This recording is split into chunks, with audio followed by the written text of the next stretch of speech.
رات کے سناٹے میں ایک قبرستان کی خاموشی کو ایک دل دہلا دینے والی چیخ نے توڑ دیا۔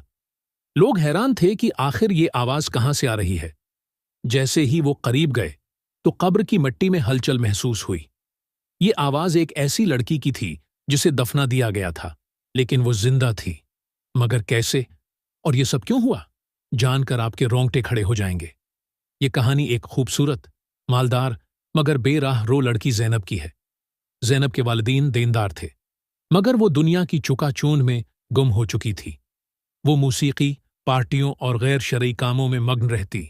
نماز اور قرآن کی بات اسے بور لگتی، اور وہ ہمیشہ کہتی، مجھے زندگی جینی ہے، یہ مولویوں کی نصیحتیں میرے کسی کام کی نہیں۔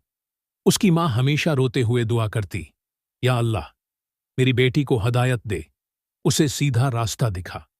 پھر ایک دن زینب کے ساتھ ایسا واقعہ پیش آیا جس نے سب کو ہلا کر رکھ دیا۔ وہ ایک دوست کی پارٹی میں جا رہی تھی، جہاں ناچ گانے اور نشے کا ماحول تھا۔ راستے میں ایک زوردار حادثہ ہوا اور زینب کی گاڑی الٹ گئی۔ جب اسے اسپتال لے جایا گیا تو ڈاکٹر نے اعلان کر دیا، یہ مر چکی ہے۔ گھر والے دھاڑے مار کر رونے لگے، مگر حقیقت کچھ اور تھی۔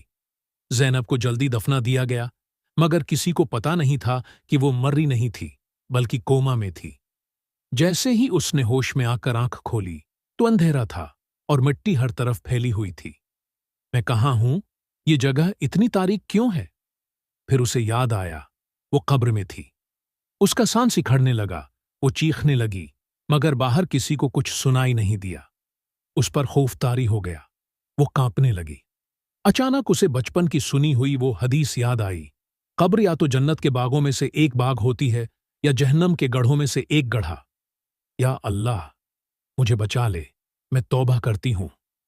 اس نے چیخ چیخ کر معافی مانگنا شروع کر دی، مگر وقت ختم ہو چکا تھا۔ دوسری طرف زینب کی ماں نے خواب میں دیکھا کہ اس کی بیٹی مدد کے لیے چیخ رہی ہے۔ ماں پریشان ہو کر گھر والوں کے ساتھ قبرستان پہنچی۔ جب قبر کھولی گئی تو زینب کا جسم اکڑ چکا تھا۔ آنکھیں خوف سے باہر نکلی ہوئی تھیں اور اس کے ناخن مٹی میں گڑے ہوئے تھے۔ یہ دیکھ کر سب لرز گئے، کسی کے منہ سے ایک لفظ نہ نکلا۔ لوگ رو رہے تھے اور ہر کسی کی زبان پر ایک ہی جملہ تھا، یا اللہ، ہمیں نیک بنا دے اور قبر کے عذاب سے بچا لے۔ یہ کہانی ہمیں سکھاتی ہے کہ دنیا کی رنگینیاں عارضی ہیں، مگر قبر اور آخرت کی حقیقت اٹل ہے۔ اگر ہم وقت پر توبہ کر لیں تو اللہ معاف کر دیتا ہے، لیکن اگر وقت نکل جائے تو پھر واپسی کا کوئی راستہ نہیں۔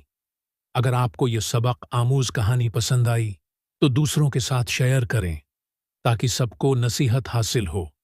اللہ ہم سب کو ہدایت دے، آمین۔